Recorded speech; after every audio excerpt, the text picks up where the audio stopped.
এ যেন দিনে দুপুরে ডাকাতি করার মতো প্রকাশ্য দিবালোকে একজনের গাড়ি চুরির ঘটনা ঘটেছে একটি ইসলামী ব্যাংকের সামনে, যেখানে দেখা যাচ্ছে একজন ড্রাইভার তার গাড়িটা নিয়ে এসেছেন আর এখানে রেখে সে ব্যাংকের ভিতর চলে গিয়েছেন নির্দিষ্ট একটি কাজের জন্য। কিন্তু পরিশেষে এসে দেখলেন সে গাড়িটা সেখানে নেই। আসলে তাকে উদ্দেশ্য করে তার পিছন পিছন দুজন লোক এসেছেন। এসেই তাকে গাড়িটা দেখার পর তাকে ফলো করে গাড়িটা চুরি করার কলা কৌশল এঁকেছেন।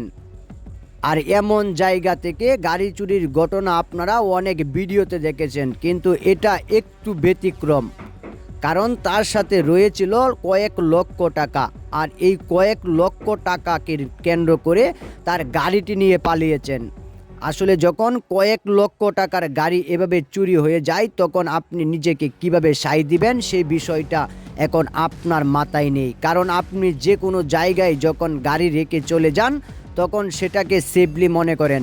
আসলে এইসব জায়গা থেকেই এখন গাড়ি চুরির ঘটনা ঘটছে অহরহ। তাই আমি বলবো আপনি কোথায় গাড়ি রেখে যাচ্ছেন সে বিষয়টা অবশ্যই খেয়াল রাখবেন, অন্যথায় আপনার গাড়িটিও অন্যের হয়ে যেতে পারে। যদি সামান্যতম সময়ের ব্যবধানে এমন জায়গায় গাড়ি রেখে যান তাহলে আপনার গাড়ি যে অন্যের হয়ে যাবে না সেটার গ্যারেন্টি আপনি নিজেও দিতে পারবেন না। দুজন লোককে দেখা যাচ্ছে গাড়িটাকে এখানে তারা গুড়গুড় করছে এই গাড়িটাকে নেওয়ার জন্য, কিন্তু আশেপাশে অনেক মানুষ থাকার খাতিরে তারা খুব কলা কৌশলে গাড়িটি চুরি করার ফোন দিয়ে এঁকেছেন। একজন আরেকজনকে ইশারা দিচ্ছেন গাড়িটা নিয়ে কিভাবে পালানো যায়। আসলে গাড়িটি ছিল লক করা, কিন্তু তাদের যে লক ভাঙার সিস্টেম সেটা আগে থেকেই জানা, কারণ এদের কলা কৌশল এতটাই যে এরা মুহূর্তের মধ্যেই কয়েক সেকেন্ডের ব্যবধানে গাড়ির লক ভেঙে গাড়ি চুরি করে ফেলতে পারে।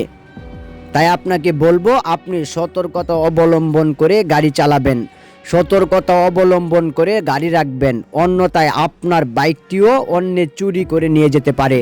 আর সেটা ফেরত পাওয়া তো দূরের কথা, তার আশেপাশেও আপনি যেতে পারবেন না।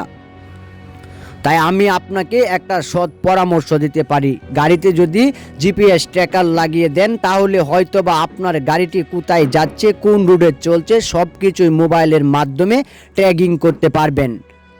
অন্যথায় আপনার গাড়ি যদি চুরি হয়ে যায় সেই গাড়ি আপনি কখনো পাবেন কিনা সেটার গ্যারেন্টিও আপনি দিতে পারবেন না। এখন প্রশ্ন হলো এরা আসলে বাইকের চাবি পেল কোথায়? এদের ভিন্নতা হলো এরা আগে থেকে লোকটিকে ফলো করে এরকম একটি চাবি বানিয়ে রেখেছিলেন, আর সেই চাবি দিয়েই মূলত তারা গাড়িটি নিয়ে পালিয়েছেন। অবশ্যই ভিডিওটি শেয়ার করে দিবেন।